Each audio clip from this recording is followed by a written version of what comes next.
Hi friends, देखिए तो आज क्या बना है। आज बने हैं छोले कुलचे और मैं आज पूरी थाली को आपको बताने वाली हूँ कि मैंने कैसे कैसे सारी थाली को बनाया है। तो चलिए आइए देखते हैं कि हमने कैसे बनाया है।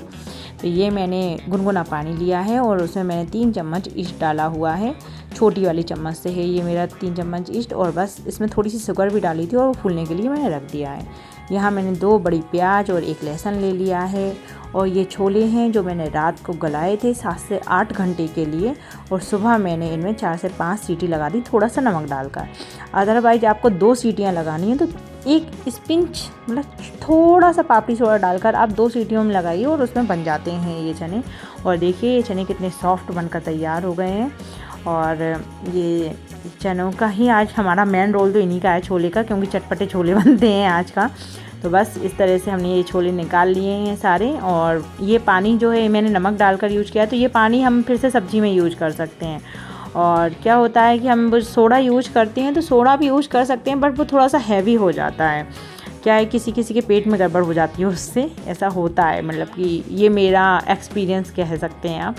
और जो मैंने प्याज और लहसुन लिया था वो मैंने अच्छे से चॉप कर लिया है। और ये मैंने 3 से 4 इंच का अदरक का टुकड़ा लिया था, उसको मैंने घिस लिया है। और ये मैंने पूरे मसाले लिए हैं, हल्दी, मिर्ची, धनिया, गरम मसाला और थोड़ा अमचूर पाउडर है, ये थोड़ा छोले मसाले हैं। और ये थोड़ा सा तीखापन लाने के लिए काली मिर्ची डाली है, क्योंकि छोलों में जब तक चटपटा स्वाद ना आए तब तक मज़ा ही कहाँ आता है। और ये मेन चीज़ है इसकी कि छोले को अच्छे से बनाने के लिए, अच्छे ग्रेवी से लिपटे हुए छोले जो बनते हैं ना, वो इसी ट्रिक के कारण बनते हैं। और वो ट्रिक ये है कि ये मैंने 3 से 4 टमाटर लिए हैं।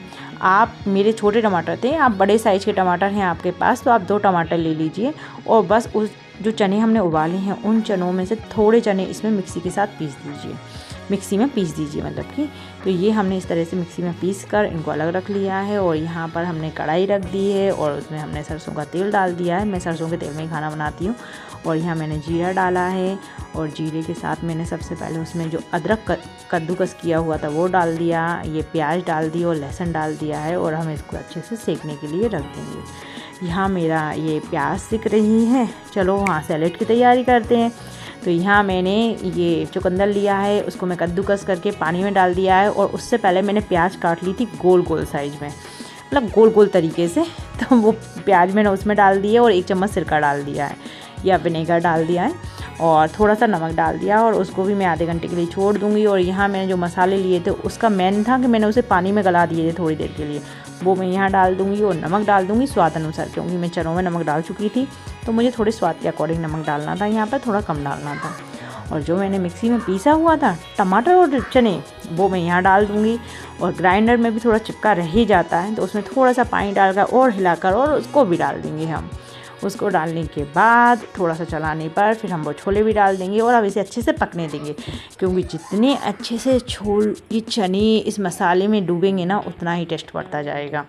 और यहाँ मैंने 1 कप मैदा लिया है और 1 कप ही गेहूं का आटा लिया है, आप बराबर में उसमें ले सकते हैं। और इसमें मैंने थोड़ा सा नमक और थोड़ा सा मोयम के लिए तेल डाला हुआ है, आप घी भी डाल सकते हैं। और उसको अच्छे से मिला लिया है।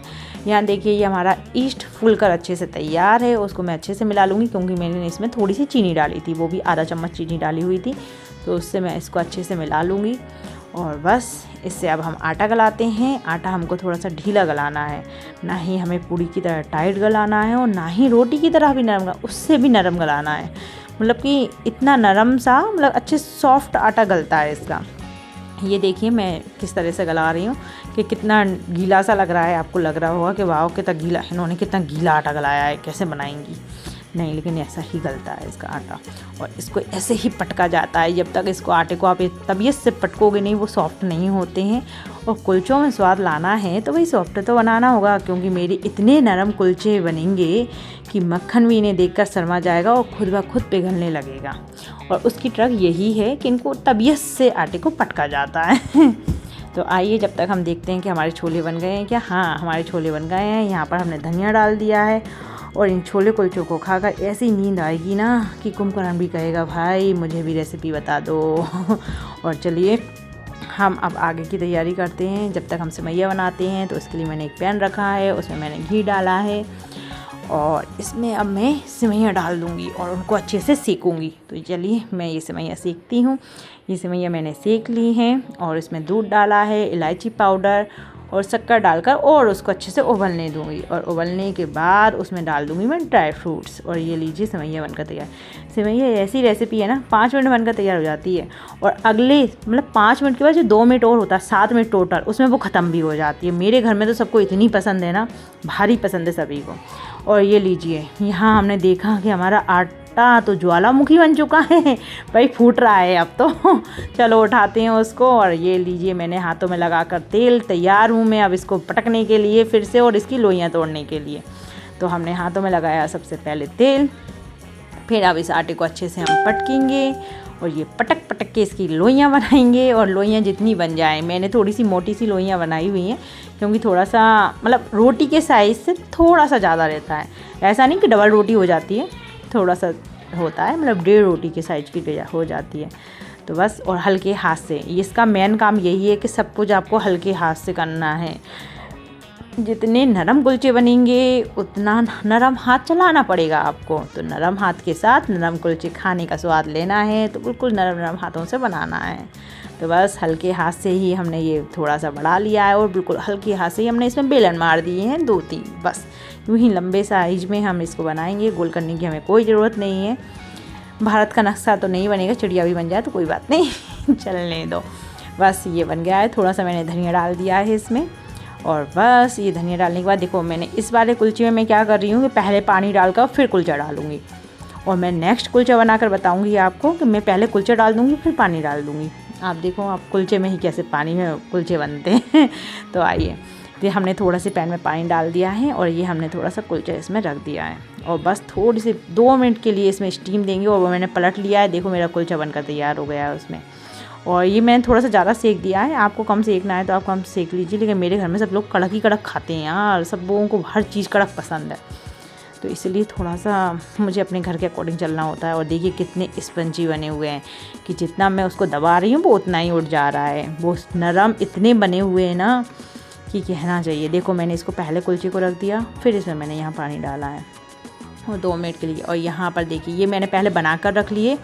और यहाँ मैंने अब देखो घी लगाना, आप बटर लगा सकते हो, मैंने घी लगाया है क्योंकि मैं घर में यूज कर रही थी, बच्चे खा रहे थे मेरे, तो मैंने घर का, क्योंकि मैं घी घर पर ही बनाती हूँ और मेरा बिल्कुल प्योर घी होता है, उसमें कोई भी तरह की किसी भी तरह की मिलावट नहीं होती है और मेरा घर का घी बन के होता है। तो मैं घर का ही बनाना और घर का खिलाना बहुत ज़्यादा पसंद करती हूँ अपने बच्चों को। तो बस इस तरह से मैंने ये बना दिए हैं। और ये देखिए मेरे कुलचे बनकर तैयार हैं। कैसे सीख रहे हैं ना, इसकी जो महक आ रही थी ना, कहना ही चाहिए क्या महक आ रही थी। तो लीजिए ये हमारे कुलचे बनकर तैयार हैं और इस तरह से हमारी पूरी थाली बनकर तैयार है। तो लीजिए भाई और बहनों, अब हमारे गर्मा गर्म छोले और कुलचे खाइए आप। और मेरे छोले इतने चटपटे हैं कि 1 चम्मच खाते ही आपकी अंतरात्मा भांगड़ा करने लगेगी, भांगड़ा। आप बनाकर तो देखिए, आपके घर में सब लोग चटोरे हो जाएंगे। और एक बार प्लीज़ मेरे चैनल को लाइक, शेयर एंड सब्सक्राइब करिए।